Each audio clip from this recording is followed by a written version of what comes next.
Aloha guys, Scuba Chris here. This here is the level wine. This is the cold water level wine reel. This is very popular up in the continental U.S. guys that are slow trolling using copper line, lead line for mid depth species, bottom species such as halibut to salmon, trout, and stripers. Now, up in the Great Lakes to the Pacific Northwest, you're gonna find a lot of people going out with boats or bottom jigging with kayaks or small boats looking for the species, and they're using this type of reel. Now I got this one, and this one doesn't have any mounting brackets. This was a show reel at a show at, I think it was Fred Hall, doing the Fred Hall shows, and because of COVID-19, they had Kuma had to stop it for a while. But Dave Brown over at Kuma was nice enough to send this to me. He goes, see what you can do with it. So I'm thinking because of the large line capacity on this, which is, show you how large it is. For 40-pound mono, it takes 440 yards. So that's pretty good.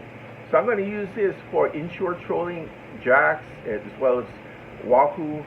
So I'm going to probably use 50-pound mono on it. I'm not 100% sure yet.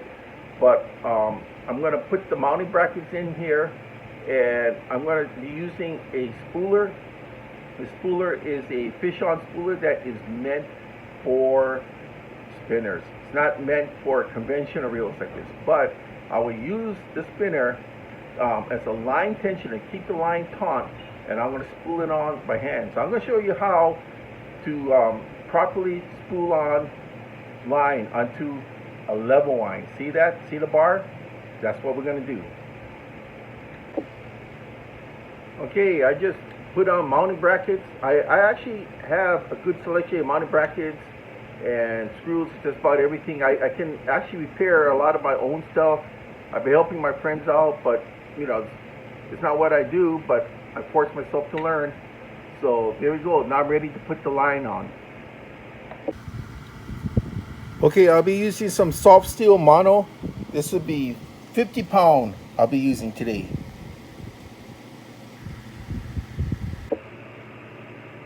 Okay, so I'm going to start.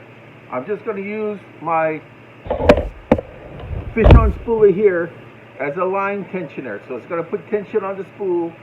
It's going to read through the counter backwards. So if it says, like, for example, 700, that means I use 300 because I'm doing everything backwards. And I put a uni knot in here, which is a better knot than what everybody else is using. And I got tape. I just put electrical tape on the inside of the spool. So let's start.